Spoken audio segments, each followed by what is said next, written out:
di dalam melaksanakan ibadah puasa 1 bulan, maka kita bertakbir cukup di hari sesudahnya kita melaksanakan ibadah puasa 1 bulan itu.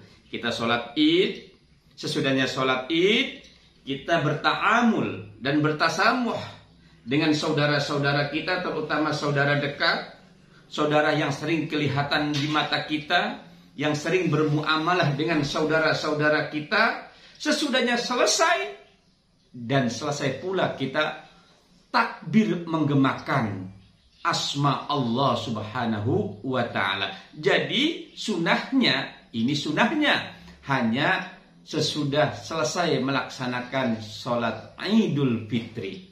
Sesudahnya selesai melaksanakan sholat sunnah Idul Fitri, maka tidak seperti halnya melaksanakan sholat Idul Adha, hari raya Idul Adha. Jadi kalaulah memang ada yang takbiran sampai 3 hari, 4 hari, 5 hari, apakah boleh? Ya, yang namanya takbir tidak ada yang melarang. Semua takbir memang perintah Allah subhanahu wa ta'ala. Tetapi takbir di dalam merayakan kemenangan hari raya Idul Fitri itu disunahkan hanya sampai selesai melaksanakan sholat sunnah Idul Fitri. Walitukabbirullah, menggemakan takbir, mengagungkan Allah subhanahu wa ta'ala. Kenapa kita harus mengagungkan, mengungkapkan, mensyukuri, membesarkan asma Allah subhanahu wa ta'ala? Ada beberapa hal yang kita bertakbir kepada Allah subhanahu wa ta'ala. Yang pertama, syukur kepada Allah subhanahu wa ta'ala. Apa syukur kita kepada Allah subhanahu wa ta'ala? Alhamdulillahilladzi ja'ala hadzal yaum min a'zamil ayyam walladzi ahalla lana fihi at-ta'am wa harrama 'alaina fihi as-siyam. Yang Allah subhanahu wa ta'ala 1 bulan hari, 1 bulan penuh di dalam bulan Ramadan, Allah subhanahu wa ta'ala melarang kepada kita, 1, melarang untuk makan dan minum, 2, melarang berhubungan suami istri, al-imsak menahan. Tetapi sebaliknya di hari bulan Syawal, 1 di bulan Syawal, Allah subhanahu wa ta'ala kembali menghalalkan, membolehkan apa yang Allah subhanahu wa ta'ala larang di saat di bulan Ramadan. Kita bertakbir, bersyukur kepada Allah subhanahu wa ta'ala, sehingga kita mengucapkan Allahu Akbar, Allahu Akbar. Syukur kita kepada Allah subhanahu wa ta'ala. Yang kedua, mensyukuri kepada Allah subhanahu wa ta'ala atas nikmat Allah. Mari kita sadar berapa banyak dan berapa besar karunia Allah subhanahu wa ta'ala yang Allah berikan kepada kita. Dari mulai ujung rambut sampai kepada ujung kaki. Nikmat yang tidak terhingga, nikmat yang tidak ada pasarannya, nikmat yang dihargai betul-betul sangat tidak ada harganya, dan nikmat yang tidak bisa untuk diperjualbelikan. Hanya ada nikmat untuk umat manusia. Subhanallah. Betapa besar Allah subhanahu wa ta'ala memberikan nikmat kepada kita. Tapi terkadang manusia itu sendiri dia lupa kepada nikmat yang Allah subhanahu wa ta'ala berikan kepada kita. Yang ada, manusia itu hanya minta dan meminta, berdoa dan berdoa. Selalu terus dia meminta, tidak pernah mensyukuri apa yang Allah subhanahu wa ta'ala berikan nikmat kepada umat manusia. Yang lebih jauh lagi, manusia itu kufur, manusia itu tidak beriman kepada Allah subhanahu wa ta'ala. Berapa besar nikmat yang Allah subhanahu wa ta'ala berikan kepada kita. Tidak pernah nikmat itu dikurangi. Tidak pernah umat manusia nikmatnya terjadi saling tukar-menukar, atau pula saling tawar-menawar di antara satu sama lain. manusia diberikan kesempurnaan nikmat oleh Allah Subhanahu wa ta'ala. Di hari yang penuh kebahagiaan ini, Allah Subhanahu wa ta'ala sempurnakan nikmat manusia. Yang lebih utama, nikmat iman, nikmat Islam.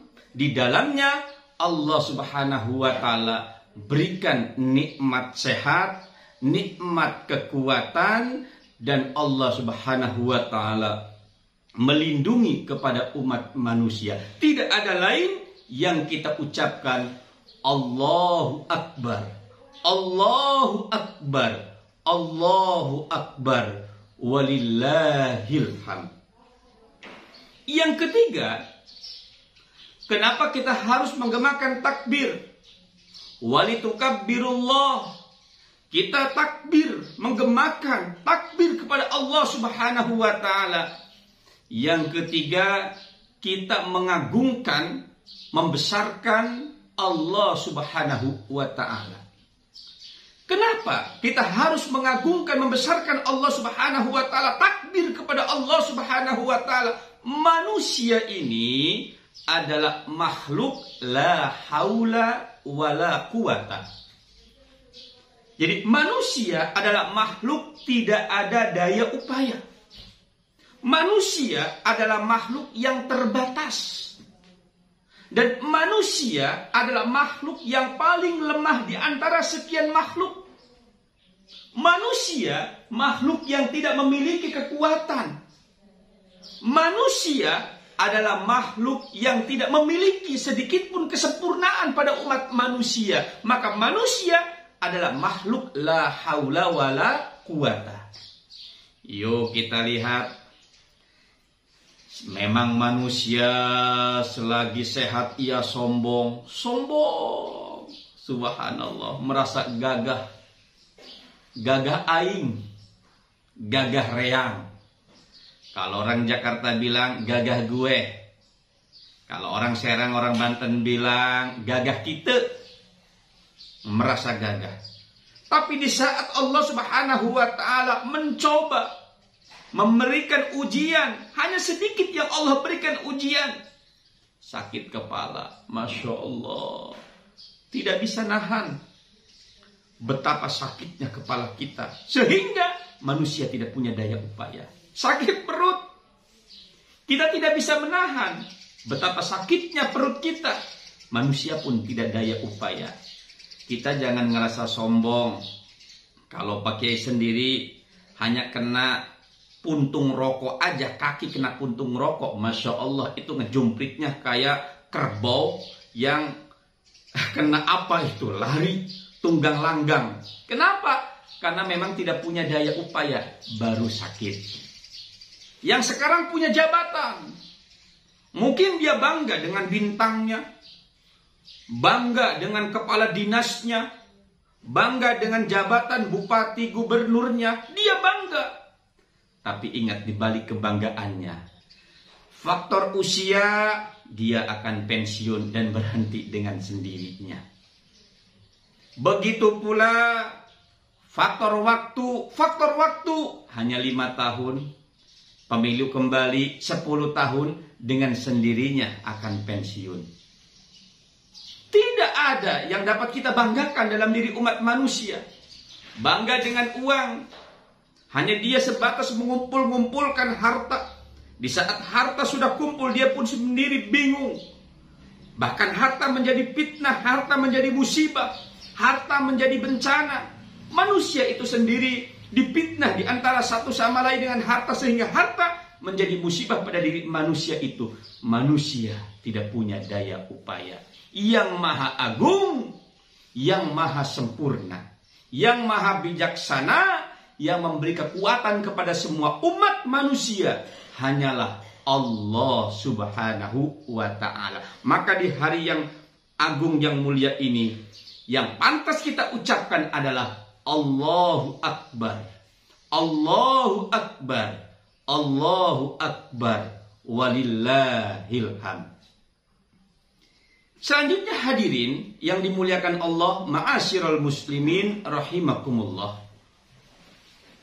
Kenapa kita harus mengucapkan takbir? menggemakan, mengagungkan Allah Subhanahu wa taala, kita sudah berupaya menjadi manusia yang fitrah. Allah Subhanahu wa taala bahwa manusia adalah makhluk yang banyak zalim. Manusia makhluk yang banyak membuat kesalahan secara sengaja. Manusia makhluk yang sering membuat dirinya adalah lupa. Manusia adalah makhluk yang betul-betul dia banyak mendolimi terhadap dirinya dan di hadapan Allah Subhanahu wa ta'ala. Karena manusia adalah makhluk yang paling gelap, diberi setetes cahaya oleh Allah Subhanahu wa ta'ala. Manusia adalah makhluk yang lemah, diberikan kasih sayang Allah Subhanahu wa ta'ala dengan rahmatnya. Manusia selalu berhadapan dengan kesombongan, diberikan kemuliaan oleh Allah Subhanahu wa ta'ala. Keagungan dan kemuliaan, kesempurnaan hanya ada pada bulan Ramadan. Di dalam bulan Ramadan, manusia yang iman kepada Allah Subhanahu wa ta'ala diberikan kesempatan oleh Allah Subhanahu wa ta'ala. Dari 12 bulan, hanya ada di 1 bulan Ramadan untuk melaksanakan ibadah puasa, mensucikan diri.